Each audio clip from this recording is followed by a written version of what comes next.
এবার বান্দা বলে, আল্লাহ আমি তোমাকে রাজি করতে চাই, শয়তান আমাকে দেয় না। আমি তোমাকে রাজি করার জন্য নামাজ পড়তে চাই, সকালে ফজরের নামাজ পড়ার জন্য আমি মোবাইলে অ্যালার্ম দিয়ে রাখি, আর শয়তানে এমন ভাবে আমাকে ভুলাই দেয়, ফুটবল খেলার জন্য আমাকে আধা ঘন্টা আগে ঘুম থেকে তুলে দেয়, কিন্তু ফজরের জন্য আমাকে সে উঠতে দেয় না, আমাকে উঠতে দেয় না। কথা বলেন ঠিক কি না?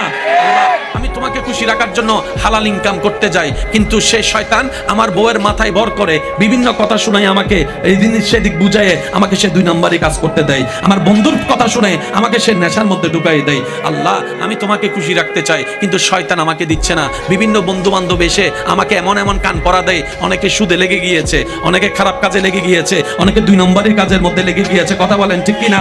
অনেকে 1 কেজি চনা দিতে গিয়ে, চিনি দিতে গিয়ে আধা কেজি কমাই দিয়েছে, এমনও আছে। আল্লাহ আমি ভালো করে চলতে চাই, কিন্তু কেমন জানে শয়তান আমার মাথায় রাগ ঢুকাই দিয়েছে, হিংসা ঢুকাই দিয়েছে। আমি ভাই হয়ে নিজের মায়ের পেটের ভাইয়ের কল্যাণ দেখতে পারি না, আমার ভাতিজা ভাইয়ের ছেলের কল্যাণ দেখতে পারি না। আমার ভিতরে কেমন জানি জ্বলে, আমি পরাজিত হতে চাই না, আমি জিততে চাই। সেজন্য নিজের ভাইকে, মার পেটের ভাইকে হারাইয়ে আমি বড় হয়ে জিততে চাই। আল্লাহ আমি জানি এগুলো মানুষের কাজ, এগুলো তোমার পছন্দ না, কিন্তু শয়তান আমাকে দিয়ে করাচ্ছে। আল্লাহ আমি করবো তো কি করবো, করবো তো কি করবো?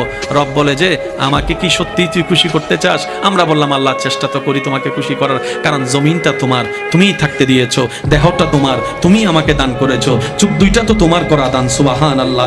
যে জবান দিয়ে কথা বলি সেটাও তোমার দান। আল্লাহ আমার সবকিছু তো তোমার দান, আমার প্রাণটাও তোমার দান, আমার রিজিকটাও তোমার দান, আমার স্ত্রীও তোমার দান, আমার সন্তানও তোমার দান, আমার স্বামীও তোমার দান, আমার শ্বশুর শাশুড়ি তোমার দান, আমার মা বাবা তোমার দান, আমার সমস্ত কিছু তো আল্লাহ তোমার দান, নিঃশ্বাসটা তোমার দান, ফলফলা দিয়ে তোমার দান। আল্লাহ তোমাকে খুশি করতে চাই, কারণ আমি জানি তুমি খুশি হলে সৃষ্টি জগৎ আমার হয়ে যাবে, তুমি একবার খুশি হলে জান্নাত আমার হয়ে যাবে। সুবহান আল্লাহ।